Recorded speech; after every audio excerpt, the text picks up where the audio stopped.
And welcome back, everyone. This is a great day here in Washington, D.C., and our next guest is from FEMA, Bullock-Cassine, and she's the Policy and Governance Program Analyst in the Office of the CIO. Jay, welcome to our program this afternoon. It's a great Earth Day. This is our 6th year with our Earth Day Tech Summit, and beautiful day outside here in Washington, D.C. How are you and how have you been? I am well, and it is a beautiful Earth Day, and I am just so happy to be here with the BDPA professionals to present what I know about FEMA and climate. So I am very excited to be here. Excellent. And also, again, like you and I mentioned, even some of the STEM careers that young men and women may be interested in, especially those youngsters that are in middle school, high school, and some of the roles that your agency will have, especially in collaborating with other agencies during a time of need. So let's get started.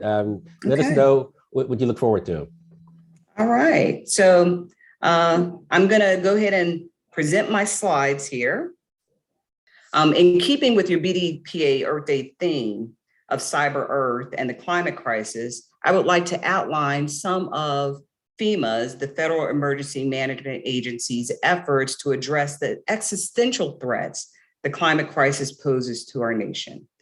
In introducing you to these efforts, I would also like for you to make a connection on the necessity of having STEM professionals to tackle the climate crisis in organizations like FEMA, other government agencies, academia, or even the private sector. That will help us to navigate to a better future.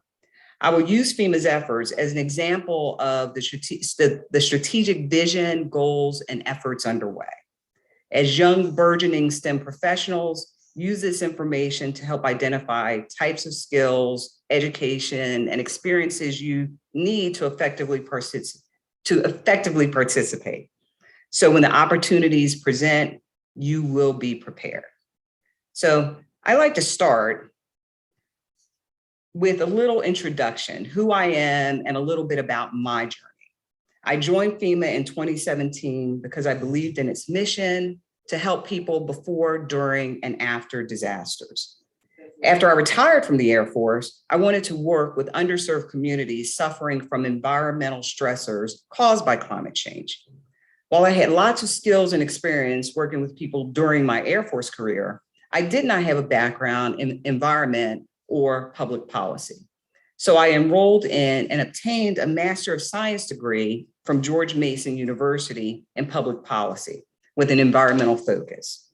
When the opportunity came to join FEMA, I jumped at it. It was a perfect organization to marry my skills, experiences, and desires to be an agent of change. I work for the office, as Perry said, I work for the Office of the Chief Information Officer as a program analyst, specializing in policy development for information technology. As each of you know, IT is an enabling function which allows organizations to accomplish their missions. IT is embedded in everything we do, but to be successful, it must be employed with security, equity, and standards. That is why effectively written communication for IT policy is vital. As STEM professionals, I encourage you to understand the role of policy and communication in your day-to-day activities. Allow it to expand your fields of study. It is not only about the technologies, but how those technologies are successfully implemented through effective policy and communication. I provide this background because I am fortunate to work for an organization that not only fulfills my needs for employment, but also my want to affect positive change and one of the most vexing existential threats we face. As each of you proceed in your professional journeys, keep this in mind. Strive to marry your skills, knowledge, and experiences in ways that reflects your life's purpose. So when opportunities present, you are prepared. As such, while my topic for today's discussion is broader than my current role at FEMA, this information is in line with my role as an emergency manager and an advocate for community resiliency. This information is publicly available on our FEMA.gov website, and we'll introduce you to some of FEMA's efforts around building climate resiliency. But first, let me introduce you to FEMA's core values. They are compassion, fairness, integrity, and respect. These values form the foundation of who we are and what we believe and who we want to be. We are committed to these core values, and they apply to our interactions with everyone every single day. As a FEMA employee, I'm an emergency manager, and in today's environment, we all must be advocates for community resiliency. So as an emergency manager, I point you to the link on FEMA.gov. At the bottom of this site, there's a link there. FEMA.gov takes you to ready.gov, and it gives you the resources for your personal preparedness for disasters. Please go to the site and make a plan and build your emergency kits. As further motivation, I show the following. This is a slide from the National Oceanic and Atmospheric Administration, or NOAA. In 2021, there were 20 weather or climate disaster events with losses exceeding $1 billion each to affect the United States. These events included 1 drought event, 2 flooding events, 11 severe storm events, 4 tropical cyclone events, 1 wildfire event, and a winter storm event. Overall, these events resulted in the deaths of 724 people and had significant economic effects on the areas impacted. I show this slide to illustrate the severity of the challenges we face and highlight the increased intensity, frequency, and cost of these disasters. I would like to refer you to resources FEMA makes publicly available. These resources highlight the work being done and assist FEMA's state, local, and territorial partners to access available resources. So one of those resources, I'll highlight each on this slide. In December 2021, FEMA published FEMA's Resources for Climate Resilience. This document describes available resources communities can use to plan for, respond to, recover from, and mitigate against the adverse impacts of climate change. As climate change increases disaster risk across the country, emergency managers and government officials are beginning to implement strategies to build community resilience. FEMA Resources for Climate Resilience provides a roadmap of programs and initiatives that advance community climate resilience. The FEMA Strategic Plan for FY22 to 26 provides our vision for building the FEMA our nation needs and deserves. Our strategic plan not only talks about climate resilience, but also about equity in our workforce and in our outcomes. To respond to increased demands, we must expand our approach to agency readiness and national preparedness. This video provides an overview of our strategic plan efforts. We face enormous challenges, new and evolving ones, every second of every day. Natural disasters are more frequent, more intense. The burden on communities, especially for underserved populations, is increasing. And emergency management continues to be put to the test. Now is the time to meet our challenges head on. Now is the time to be bold, to be innovative. We are instilling equity as a foundation of emergency management. Together, we will harness the power of diversity within our workforce, remove barriers to our programs, adopt new people-first approaches, and seek change that achieves equitable outcomes. Together, we will strengthen what is working and change course when needed. We will lead climate resilience. Together, we will educate emergency managers on the impact of our changing environment, strengthen communities to better withstand disaster, and leverage future risks as a tool to make better decisions today. The time is now to promote and sustain a ready FEMA and a prepared nation. The impacts to our climate are significant and the needs of our communities growing. We will strengthen emergency management and posture our agency to take on the threats ahead of us. We will work united with our partners to better support survivors before, during, and after disaster. From challenge comes change. Change will come as we work together. And only together can we build the FEMA our nation needs and deserves. We all have a role to play. Time is our most precious commodity, and our time is now. Our country is counting on us. Let's begin.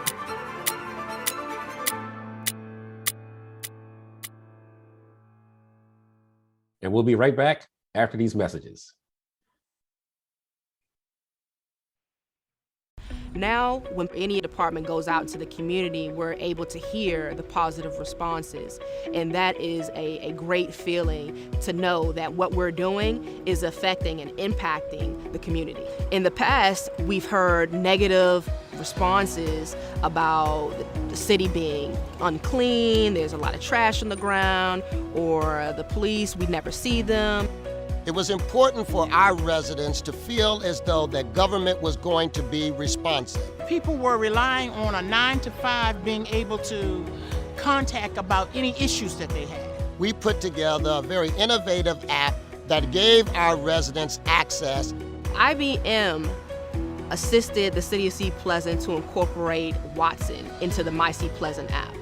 Any resident who has a question that they want to ask about the city on a 24-hour basis can go into the app and click on Watson to ask it a question. We had a tree fall, and instead of having to call City Hall, I just went and used the chat and said that there's a tree falling in the middle of the street, and they sent Public Works out to get it for me. I've used it to report potholes that are in the street.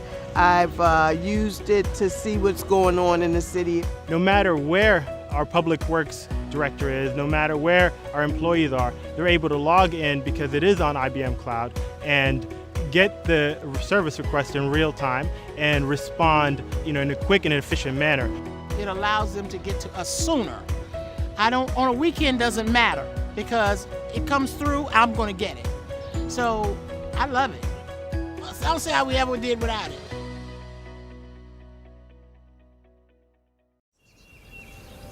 Every year, we come together here, marvel at the view, and strengthen our resolve to preserve it.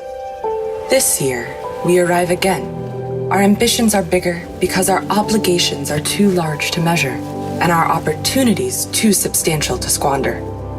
At Microsoft, we bring unparalleled sustainability commitments to over 33 million square feet of real estate around the world, creating modern workplaces where nature is the building block of our designs.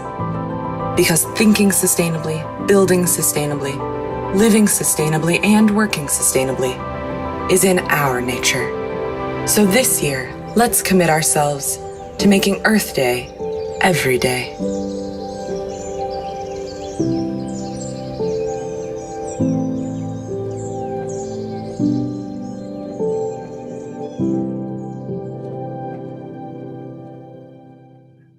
Jay, that was an excellent piece right there. Just for our audience, when you look at climate security and climate resilience, how much of the outreach are we looking at with respect to your agency, other agencies, first responders? One of the key takeaways from that video was before disaster hits. So walk us through that.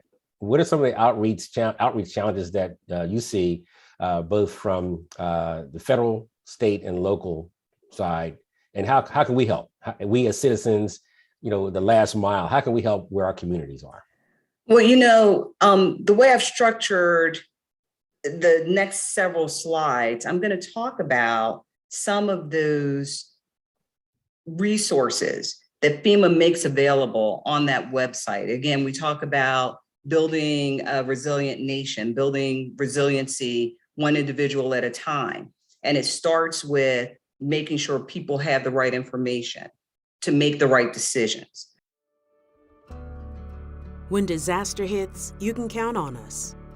But even before the hurricanes, wildfires, and floods strike, we are here, working hard every day to keep you stronger, safer, and more prepared. The first disaster memory that I have is Hurricane Andrew in August of 1992. So when the storm made landfall as a Category 5, unfortunately my family had not evacuated and we were still in the house. And seeing that the roof had peeled off of the house, the windows were smashed, the room was pretty much flooded, my toys were scattered all over the place, it really left such an impact on me that I knew that I never wanted that to happen again, either to myself or my loved ones, and I wanted to do everything I could to prevent it from happening to other people as well.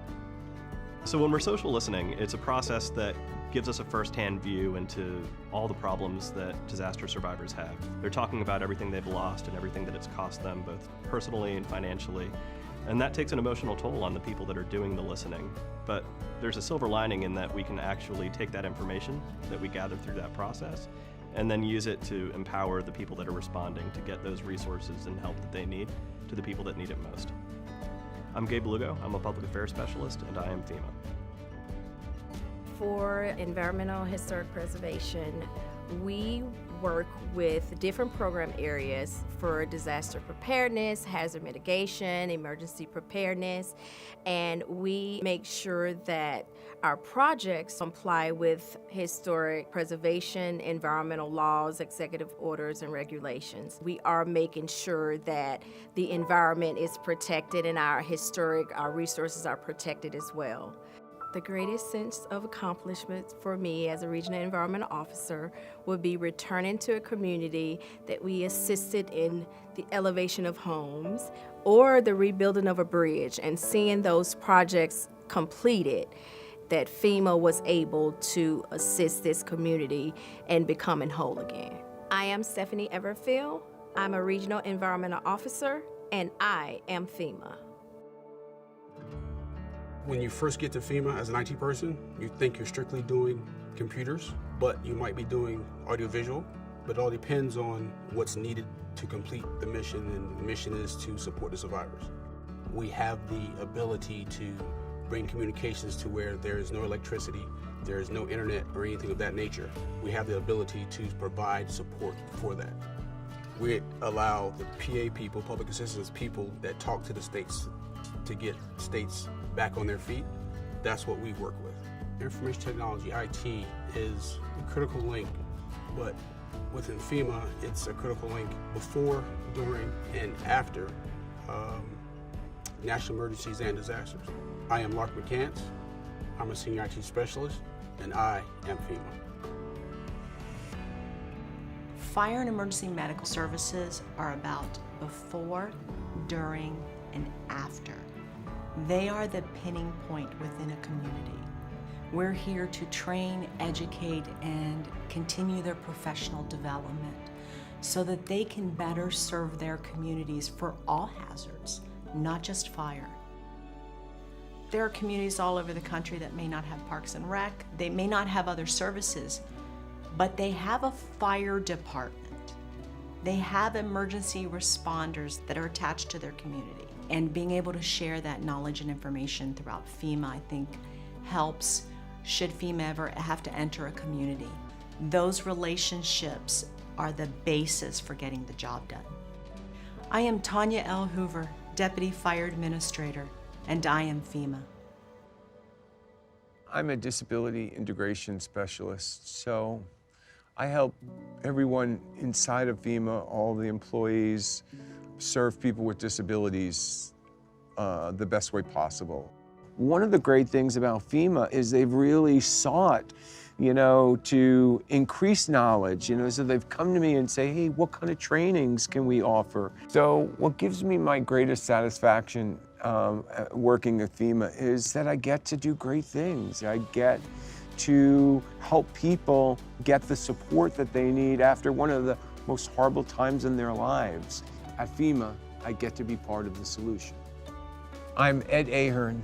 I'm a disability integration specialist, and I am FEMA. We are FEMA. People helping people. Before, during, and after disaster. Making our nation safer, stronger, and more prepared To learn more about our diverse programs and to find out how you can join us, visit FEMA.gov.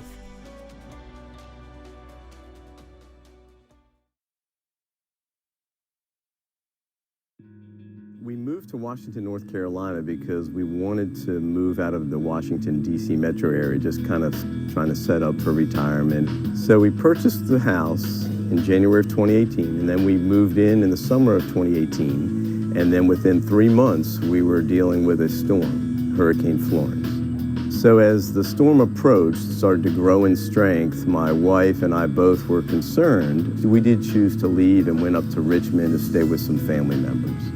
The house sat a lot lower than it currently does. It's roughly 2 feet off the ground. And when we finally did get back to the house, we were able to determine that yes, the subfloor had been damaged, some of the foundation had been damaged, all the insulation below the house, all the mechanicals were damaged. Structurally, it was still in question, but there was some damage to the piers and foundation work. So I realized that, okay, we have experienced a flood, water damage. And the good news was I knew we had flood insurance. The claim didn't fully cover the damage. So at that point, I reached out to my insurance agent and he said, well, you know, this is what they're going to pay. So I asked him about, okay, well, what other resources are available? Because I have additional damages that I feel need to be addressed. And my wife and I sat down, talked it over. We could have just took the money and just repaired the house as it sat and as it was. But we felt like, you know, here in North Carolina, hurricanes are a big deal. They come every year and they seem to be getting stronger. And also the season seems to be getting longer. There's more frequent storms or larger number of storms per year. So we felt like, you know, why not mitigate and protect the investment we made and do something about it? I reached out to my friend John, who works for FEMA as a building science engineer, who is an expert in both mitigation, building codes, and protection of property. John was kind enough to help me create a path and a timeline so I knew what I needed to do. FEMA has some resources that if you qualify, you can get some additional help other than just what's paid out from the initial claim. And so we had to make sure we met those criteria, which it did turn out as far as damage had to be 50% or greater of the market value at the time prior to the storm. So in doing so, I had to obtain several bids from local contractors to make sure I came up with that number and met the criteria. The insurance estimate was just below that threshold. So we did that. That got us kind of moving forward with the floodplain manager, who was able to write a letter, who then in turn passed that on to the insurance company, who then in turn passed that on to FEMA. Everybody signed off, dotted the I's, crossed the T's, and next thing I know, some funds became available. The FEMA resources were very helpful and insightful, gave me suggestions and ideas and information about how to not only build to today's codes, but even better and stronger to mitigate and protect the investment of the home. So what we did is we chose to raise the house. We wanted to elevate it enough to avoid having flood issues in the future. We did that, got it up high enough that even the mechanicals are safe under the house. Since we've raised it and got the foundation shored up, it's actually been great. It's done a great job. I haven't had any issues, any problems. We've had some heavy torrential rains, a little bit of flooding. I'm much more confident that it'll be fine because of the steps of mitigation and protection we have taken. So, you know, it was a lot of work, but at the end of the day, at the end of the project, it was very much well worth it. We were able to get up high enough and avoid future flood damage and sleep easy at night now. Well, Jay, thanks so much for that one. That again, that's information that I think is very critical to everyone, especially when a lot of our communities and even the groups and organizations we work with, we don't talk every day about business continuity and disaster recovery. So that was very, very insightful there. Well, and one thing that I would also like to point out, even on that video, was while that gentleman had used the modern building codes and used the FEMA resources, if you look to the right and left of the other houses, you could see that they had not been elevated. So, to my point of being able to communicate effectively, you can have the greatest technologies in the world. You can have, the greatest information and science-based information, but if it's not communicated effectively, you may not be able to change behavior. So, my next slide kind of talks a little bit to, the building code adoption. I don't know if we have time to go into that, but so yeah, I was about to just ask. Yeah. We are about to close. Okay. But since we have, I can make everything available. Yes, yes. I was going to ask the question. We make the slide decks available, and we can also have a subsequent presentation. We definitely want to come back. But the questions that you and I discussed before were for young men and women who are looking for careers with FEMA. Talk about the STEM roles, and I know we touched on business continuity and disaster recovery, and then operational security. We have we overlayer that with some of the whenever there's a disaster, a lot of bad actors start moving into community. Absolutely. So what you also have, you've got to protect people's PII. Yes. Personal data. Yes. Because people are at the worst crisis times in their lives, and they have to provide data to access resources, but they want to know that they don't have another catastrophe on their hands with their data is, compromised. So that is something that is vitally important for IT professionals, STEM professionals, cybersecurity professionals to make sure we're protecting data. One thing that I wanted this slide deck or my presentation to kind of highlight is this is but a snapshot of many of the programs that FEMA is doing or efforts FEMA has underway to affect climate resilience. Embedded in being able to have any of this data, whether it's weather data, and it's not just FEMA, it's FEMA and its partners, it's FEMA in the private sector, it's FEMA in academia, it's other agencies, knowing when the storms are coming, knowing the severity, being able to have the expertise to design, for the upcoming, disasters that we anticipate. All of those are STEM driven. To be able to participate, all of those are STEM driven. Those are the disciplines that are needed. So another aspect that I want this community to consider is how you communicate that information. Like we looked at that one slide and we saw the one individual had raised his home and it used the FEMA resources, but his neighbors had not. So how do we communicate to those neighbors? Another aspect is how underserved communities are more adversely impacted. In FEMA strategic plan, you saw how we want to build in equity, not only for what we do in our employees, but how our programs and our outcomes are given, to the general public, to survivors. And we want to make sure, as your STEM professional in your STEM community, that they are part of the planning and representation on those communities to get that information out. So, again, a mere snapshot, all this is available on FEMA.gov. I will make sure you have the resources, for these slides and for these links, so you can show them to your community, to the BDPA professionals, to the students. I want to make sure that they have access to it. So again, I want to invoke your motto, advancing careers from the classroom to the boardroom. I want each of the listeners to be able to connect the dots to plot their professional paths to not only have a job that pays the bills, but to have a fulfilling, meaningful career where their impacts are far-reaching and even earth-changing. So again, thanks for the opportunity to come and speak. And again, I will make all this information available. So thank you, Perry. Yes, ma'am. Jay, thanks so much. Very insightful, and we look forward to continued dialogue. And also, earlier this morning, we had one of our special guests from NOAA, Dr. Danae Paulus. So I saw it, yeah. we definitely look at high performance computing opportunities, modeling, simulation, and all that information feeds other agencies, like you said, when you all collaborate. So this was very right. And it fed that one slide I showed where the $1 billion disasters, right? Yes.